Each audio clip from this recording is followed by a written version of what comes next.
নমস্কার বন্ধুরা, সবাই কেমন আছো? আশা করছি সবাই খুব ভালো আছো। আমরাও কিন্তু বেশ ভালো আছি। আমাদের নতুন একটা ভিডিওতে তোমাদের সবাইকে জানাচ্ছি অনেক ভালোবাসার অনেক অনেক অনেক ওয়েলকাম।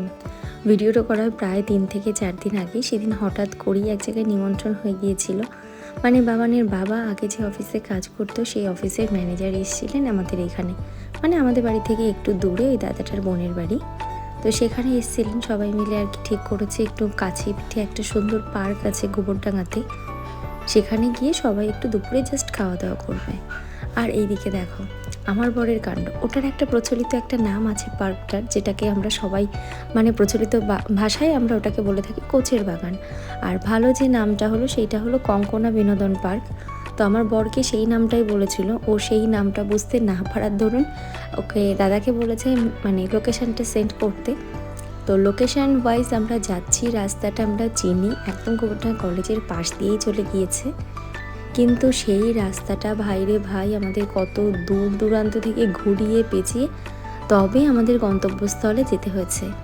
আর যেহেতু বেরিয়েছিলাম দুপুরবেলার দিকে, বাবানকে খাইয়ে দাইয়ে নিয়েই বেরিয়ে পড়েছি। আর এই দিকে বাবান পড়েছে কিন্তু পুরোপুরি আমার কোলে ঘুমিয়ে, সেই সাথে আমিও শুয়েছিলাম, সাথে আমিও একটু ঘুম দিয়ে নিয়েছি, হালকা একটু ঝিমটি মতন দিয়েছি। আর এইবার বাবানের বাবা এসে ডাক দেওয়াতেই বাবান গিয়েছে উঠে।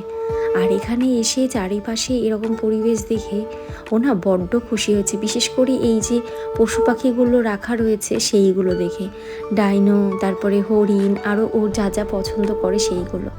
আর সবচেয়ে বাবানের পছন্দ হয়েছিল যেটা, সেটা হলো জিরাফটা। মজা পেয়েছো?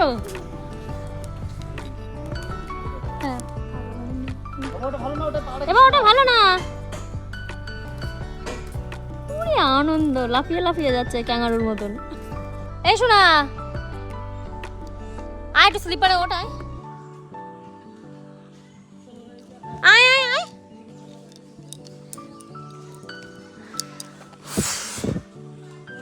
হ্যাঁ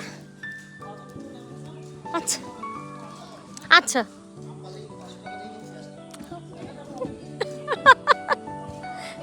হ্যাঁ হ্যাঁ, দাঁড়াও দিদি ভাইটা নেমে নিক, তারপরে তুমি নামবে।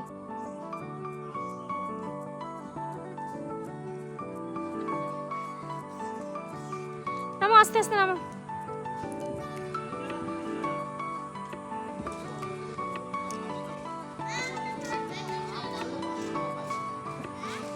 আসো, পাপা ওই তো আছে ওখানে।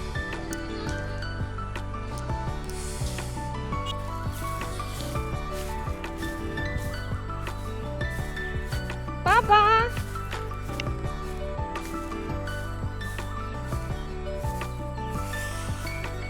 খোলা এদিকে দিগন্ত মাঠ আর আমরা দিকে হেঁটে যেতেছি।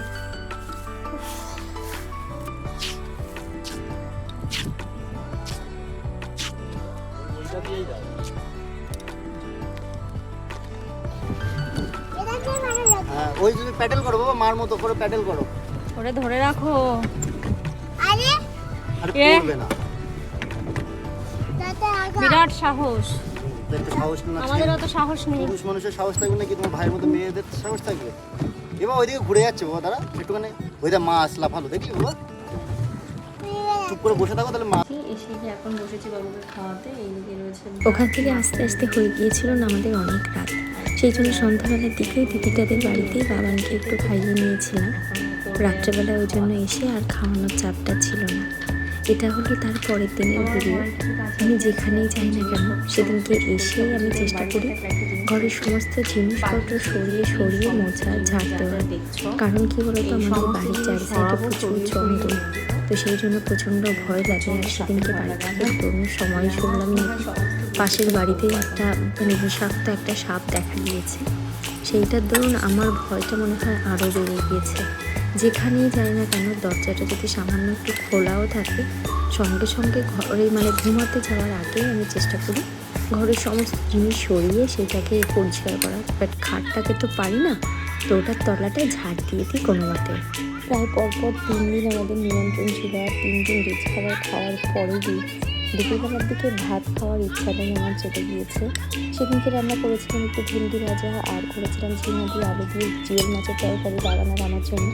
বাট আমি কিছুই খাইনি ওগুলো, সেদিনকে নিয়েছিলাম ওই যে দিনকে দাদাটা এসেছিলেন আমাদের বাড়িতে, ওই দাদাবাড়ির জন্য করেছিলাম লুচি আর ঘুগনি। তো সেখান থেকে ঘুগনিটা একটু মাইক্রোওভেনে ভাবলাম একটু গরম করে খেয়ে নিই।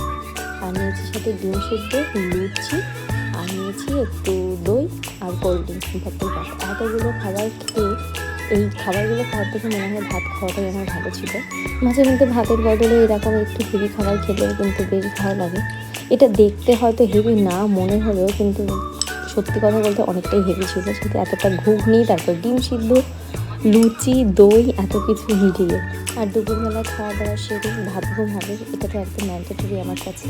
যাই হোক, আজকের মতো ভিডিওটা এখানেই এড করলাম। সবাই ভালো থেকে সুস্থ থাকে।